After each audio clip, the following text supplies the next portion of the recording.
Hello everyone, I'm Grandmaster Denes Boros, back with something that you'll remember as the Danish Gambit revolution.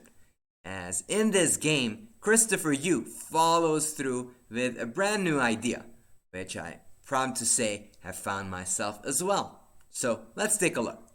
So e4, e5, knight f3, knight c6, d4, e takes d4. So far this would be the Scotch Gambit with bishop c4, but after c3, it is apparent to everybody that this is the Danish variation. Now I'm proud to say I was already kind of fascinated a year ago and sort of thought that, hey, this might be very interesting and there could be something to explore here. So I played a couple of games online, which I will share during the analysis of this game between Christopher Yoo and Kadem Al-Sarrier. And this actually excited me because it does give you very lively play, and I do advise you to try it out if you like attacking chess. Now d takes c3 is of course a critical question, but white does have very good play in this case, as there is some target on f7 and white has very good development plus the control of the center. Now black decided to go d5, which is of course the main line, trying to give up the pawn and try to rectify the situation. But Christopher Yoo plays the move that I've been experimenting online these days, and that was bishop d3. And in my practice, as those arrows pointed out already, there are a couple of moves that was been played, not the ones that Sarasadat played actually against Christopher. Sarasadat actually took on c3. My opponents actually took on e4, bishop takes e4, knight f6. If d takes c3, white can just take on c6, takes, queen takes, king takes, knight takes c3, and white has very good compensation because even though black has the bishop pair, the king is in the middle of the board with terrible pawn structures and very quick development for white. And I would honestly be preferring white here. So d takes e4, bishop takes e4, knight f6. This happened in one of my online games. Bishop takes, b takes, castle.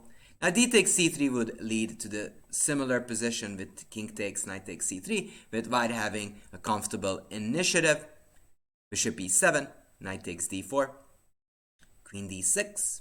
Now if black would play c5, white can go knight c6 with a good advantage, as after the exchange of the knight for the bishop, black will be left with weakened pawns on the queen side. And, this was played in the game, queen f3, bishop d7, and after bishop f4, I had the better game, as the c pawn is bound to fall. The other game that I played was with bishop g4, castles. Again, white isn't interested in retaining any of the pawns. White is saying, I am going to put my king into safety and then go directly after your king on e8. My opponent played knight f6, e5, knight d4, c takes d4, bishop e7. Of course, taking on d4 is taboo because of bishop takes e4. And if d takes e4, white wins the piece with queen d4, as there is a pin on that bishop. So if he takes, white can just win the piece with queen takes g4. So this was my own personal experience. So when I saw bishop d3 played by Christopher Yoo, that actually made me very excited. Well, for one, it could be that I influenced him in the right direction. Maybe he saw my games, but it's also possible. And I wholeheartedly believe that could be the case, that Christopher has been working on his chess a lot. And just watching his games playing in the Team Polgar versus Team Kramnik event, you could tell that he always comes up with something fresh and new, and he's just so enthused and excited about this game of chess. And that actually is some of the drives you need to become great. So I actually feel that Christopher has a very bright future ahead of him. Maybe he needs to sort of concentrate his efforts a bit more, so not experimenting too much, but of course that is something for him to decide in the future. Anyways, let's take a look at this fascinating game that he played. D takes c3, and his next move, e takes d5, is very nice. Again, very much in the spirit of the Danish Gambit. He gives up more pawns, saying, hey, you may take that pawn, but I don't really care. Even if you do, my snipers will be quite strong facing your king side, and bishop c3 will be a threat on your queen as well. Also notice that this king is still kind of stuck in the center. So understandably, shocked Sarasadat decided to avoid that, and she decided to take on d5 instead. Knight takes c3, again getting some extra development for that pawn. Bishop b4, castles, bishop takes c3, b takes c3. Even by looking at this moment, I felt, hey, Christopher actually has some good compensation. Why? Well, white has the bishop pair, and usually that is by in itself a form of compensation for being down a pawn. They're just so strong, not to mention that Sarasadat's king is still in the middle. So she played bishop g4, but even if she would have went for knight f6, white can go c4, queen a5, bishop b2, and these two snipers are just doing good business, and I can tell from practice that is very, very uncomfortable to play for black, and defending these type of positions is very difficult because those bishops are so strong. So she decided to go bishop g4, c4, again trying to undermine that queen that ventured out a bit early.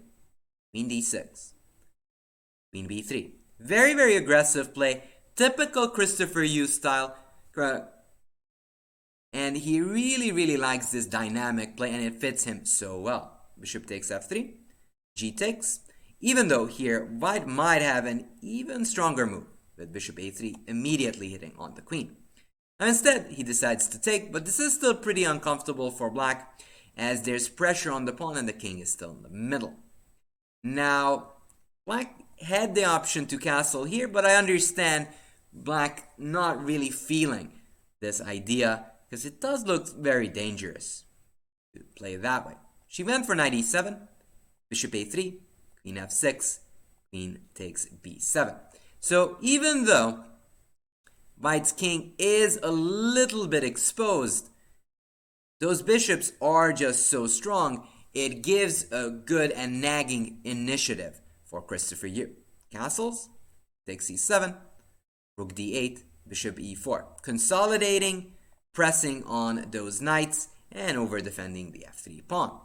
Rook c8, queen g3, knight d4, king h1.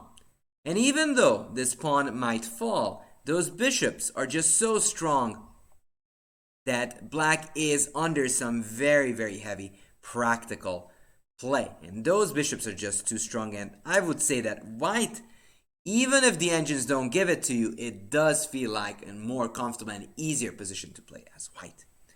So knight f5, queen h3, eyeing those pawns, eyeing this knight. Rook takes c4, rook d1. Cross-spinning everything, and now it's getting progressively harder for black to move. Rook e8, bishop b2. All tangled up, and now you can tell that this is going kind of astray for Sarasadat. Queen b6 already is a concession. Queen takes h7, king f8, check. Here, queen takes g7, knight e6, queen h6, rook c8, check.